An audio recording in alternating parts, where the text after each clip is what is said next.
everyone, this is Amy. Welcome to my channel. If you or your child recently began taking private lessons in figure skating, your coach or other skaters may have mentioned testing or suggested that you begin working on moves in the field. These tests are completely different from the evaluations that happen in Learn to Skate. In Learn to Skate USA group classes, the coaches evaluate skaters. At the end of your group skating classes, you'll usually receive a report card with your evaluation. The formal US figure skating testing structure is much different from this. Instead of your coach evaluating you, you'll be performing the moves in front of official US figure skating judges. These judges will be marking your test against the established standards and expectations. I realize that this testing structure can be confusing to those new to skating, but it's one of the most critical aspects of figure skating. US figure skating's testing structure may be compared to karate and the process of earning belts until you achieve a black belt. There are either 6 or 8 test levels in each figure skating discipline. The highest level test is either senior or gold. This test structure is the national standard by which you are measured through your entire skating journey. Testing is a simple check. It's where you demonstrate your complete understanding and prove that you're ready to move on to the next level. Each US figure skating test that you pass goes on your member record and is a lifelong achievement that you carry with you. When you pass your senior or gold test, it is a significant achievement that marks many years of dedication and mastery. And when you earn the title of US figure skating gold medalist, you'll receive a pin from US Figure Skating and you can purchase a gold medalist jacket. Most importantly, you may add the accomplishment to your skating resume, college application, or even a job application. When you pass a senior or gold test in 2 disciplines, you become a US Figure Skating double gold medalist. The time it takes to achieve your senior or gold test will vary from skater to skater. It takes an average of 5 years from passing the pre-preliminary moves in the field, your first test, to passing the senior moves in the field. Then you may expect an additional several years to pass your second gold test. Most US figure skating double gold medalists have been skating for around 12 years. In a typical year, approximately 30,000 US figure skating tests are passed by skaters, and about 1,000 of these are senior tests in moves in the field. Earning a gold test is something that every skater can and should strive for. It's a wonderful goal that is achievable and realistic. Every figure skater has the potential to become a US figure skating gold medalist, or even a double or triple gold medalist, with perseverance, dedication, and many years of hard work. But you must start somewhere. And in testing, the very first test you will take is the pre-preliminary moves in the field test. In this test, you not only have to demonstrate that you've mastered the elements, it requires you to skate specific patterns in the correct order around the entire ice rink. When you and your coach have determined that you're ready to take your test, you'll have to be a full US Figure Skating member, either through your local club or direct with US Figure Skating. You cannot use your Learn to Skate USA membership to take official US Figure Skating tests. I have a whole other video about US Figure Skating membership. There's a link to that in the description down below. Once you are a full US Figure Skating member, you and your coach will have to find a test session. This has become a little easier recently because more and more clubs are offering the option of virtual testing. Adding virtual testing is one of the most positive rule changes that US Figure Skating has made, and I applaud them for it. By the way, I have an entire video about the rule changes for the 2021-2022 season, and there's a link to that in the description down below. Virtual testing provides more flexibility for skaters to test on their own schedule. It can also really help those of us that suffer from test anxiety, but not all coaches agree, so be sure to check with your coach if you think that virtual testing may be the best option for you. I had a skater recently take her first test, pre-preliminary moves in the field, as a virtual test. This was not the first skater that I had test virtually. My skater Peyton has also taken her pre-preliminary and her preliminary moves in the field test virtually, and she passed them both. If you missed those videos, there are links in the description down below. I go into pretty intense dives in Peyton's videos, explaining every move as well as the standards and expectations in painstaking detail. So I won't go into that level of detail again in this video. Instead, I wanted to make this video because it's a good example of pre-preliminary moves test that just meets the standard. This particular skater has been working very hard, and we scheduled a lesson on a very light freestyle session at a different rink than she usually skates at. We did this because her usual rink is generally pretty crowded at her lesson time, with many higher level skaters playing their music, preparing for their own competitions. I wanted to give her an opportunity to skate on a quiet session so I could film her virtual test without a lot of traffic. And for virtual moves tests, you cannot play any music at all during the filming of the test. So her mother agreed to drive to another ice rink that I coach at that is much further away. It just so happens that on this particular day, the skater did not have her very best skating day. I filmed 4 attempts of her test, and they were not her best. But the skater really wanted to submit one of them. After coming home and reviewing them, I determined that the test I'm about to show you was the best one of all the attempts we filmed that day. Kindly, please keep in mind that this video and any other videos within this channel are posted with the approval of the skater's parents. The parents agree to this because of the educational value of posting these videos. In this case, the parent requested that I not show close-ups of the skater's face. To honor that request, I'm omitting the beginning where the skater introduces herself and editing to exclude her face. I post these videos so that you can see how tests go. As I mentioned earlier, the judge felt this test did meet the standard and the skater passed. But please keep in mind that it may not be the very best example of pre-preliminary moves in the field. The reason I decided to post it was to provide you with an example of the minimum test standard at this level. Remember, the purpose of the pre-preliminary moves in the field test is to encourage beginning skaters to learn the fundamentals of ice skating. No great deal of technical ability, carriage, or flow is expected. The candidate must show knowledge of the steps, fairly good edges, and some evidence of good form. I ask you to keep the purpose of this test in mind and not leave any negative remarks. Ultimately, this test did do what it's intended to do and encourage the skater. Since she passed this test, she has become much more focused and more serious about her skating. After seeing the judge's remarks, she has developed a better understanding of what I mean when I say she needs to bring up the quality of her skating. With that out of the way, I will be going over the skater's test relatively briefly and pointing out what she did well and what could use some work. However, I'm not taking as deep of a dive in this one as I have in other videos, like that one I mentioned earlier with my skater Peyton, as well as my other skaters, Monica and Shirley, that did an in-person test this summer. Monica tested her adult pre-bronze moves, 50 plus, and Shirley tested her pre-preliminary moves standard track. There's a link to that video in the description down below. And if you're looking for a deep dive into the preliminary moves in the field, I recently posted Peyton's test that she passed at the same virtual test session as this skater. There's a link to that video in the description down below as well.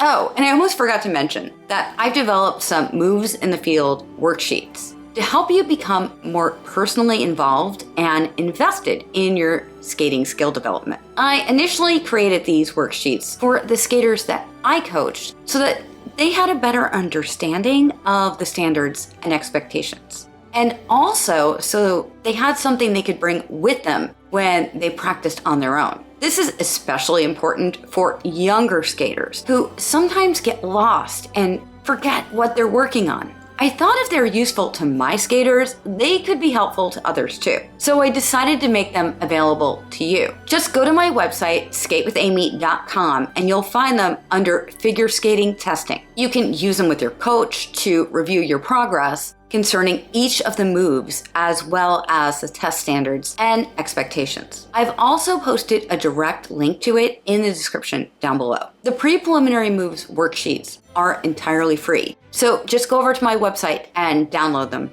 right now. Okay, now with all that out of the way, let's get into this skater's test. This skater's 8 years old and she's been skating for 3 years. She skates a few times a week and set a goal to pass this test about 6 months ago. Let's start with her first move, forward perimeter stroking. I really wish she would turn her foot out more and push from her inside edge when she strokes.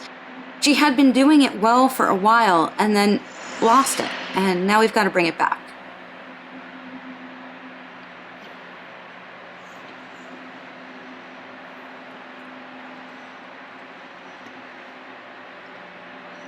Her posture is so much better. When she started doing this move, she was really breaking at the waist and didn't have a lot of extension, and it's come a long way. It could still use some work, but it has come a long way.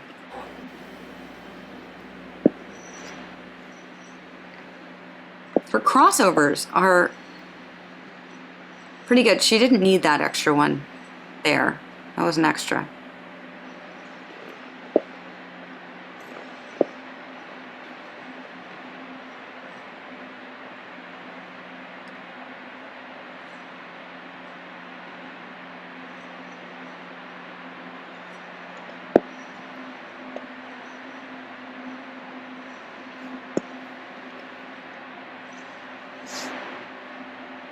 Now she's going to go in the clockwise direction.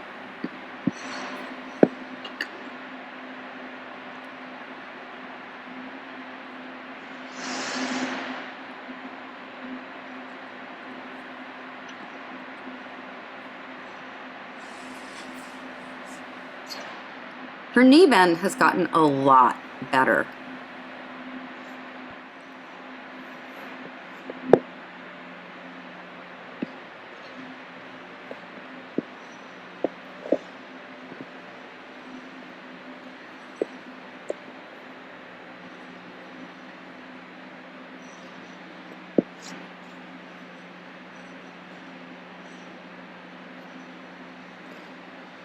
See there, she didn't add the extra crossover. Oh, turn your foot out, turn your foot out.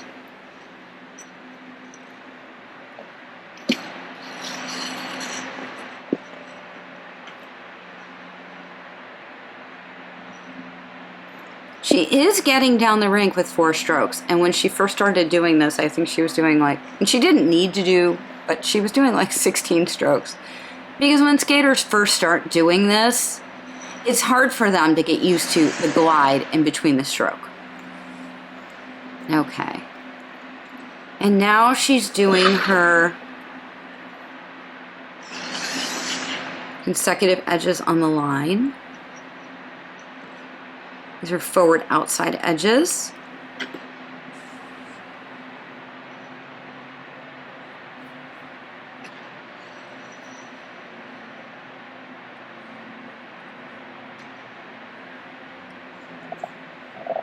And those actually look pretty good. She put her foot down a little early on that first one. For the inside, there was a weird stomp there. I'm not sure what that was.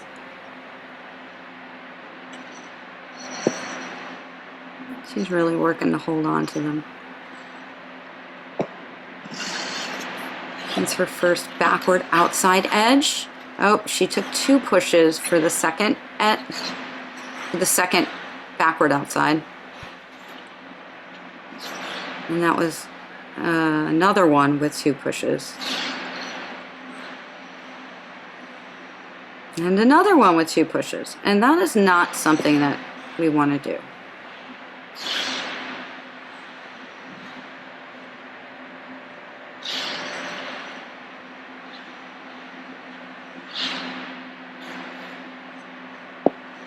Backward insides are not bad.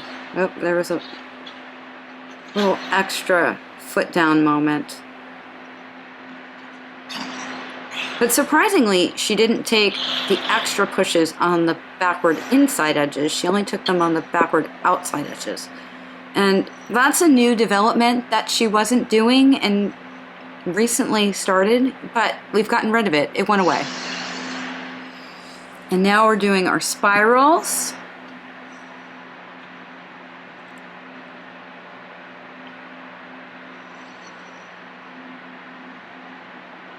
This is her right foot spiral.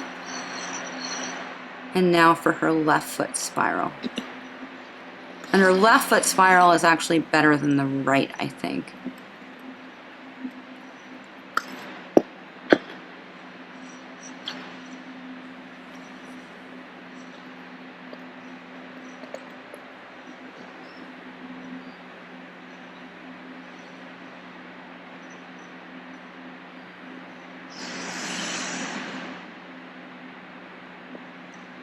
Now for the Waltz 8.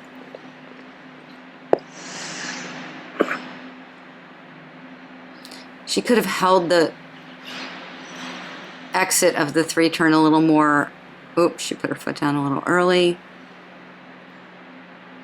I would like to see her hold the exits of the 3-turn and the backward outside edges a little longer.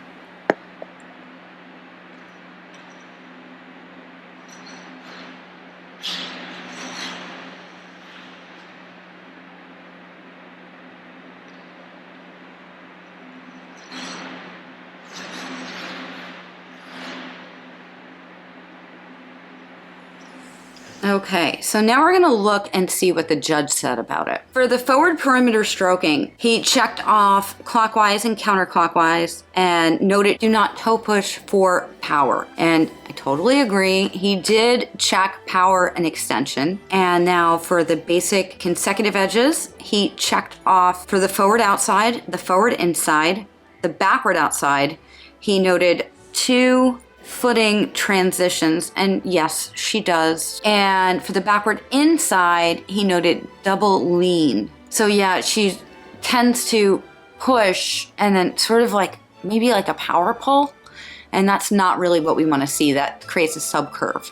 So he did check edge quality, checked off. The forward right and left foot spirals, he checked off both right and left. He noted that the left one was better. The Waltz 8, he noted edge quality was good because that is the focus of the move, and that push hips forward because she's leaning forward with her shoulders. He wrote pass and just meets standard note comments for focus points. This is not a perfect example of the pre-preliminary moves test. We know that. Remember, this skater worked really hard and the test did accomplish what we wanted it to. It's encouraging this skater to continue with their skating journey and develop their quality of skating better moving forward. So that's a win in my book. If you found this video helpful, please give it a like and share it with somebody else you think it could help. And just post it to your social media too. And remember, I have those moves checklists on my website, skatewithamy.com. Just go under skating and select figure skating testing, and you'll find them all right there. They can really help you out. And the pre-preliminary moves worksheets are completely free, so just go and get them. And remember, I post at least 3 videos every week that can help you improve your skating, your nutrition, and your life. So remember to subscribe and ring that bell so you never miss a video. This is Amy. Thank you for watching. Happy skating. I will see you real soon. Bye.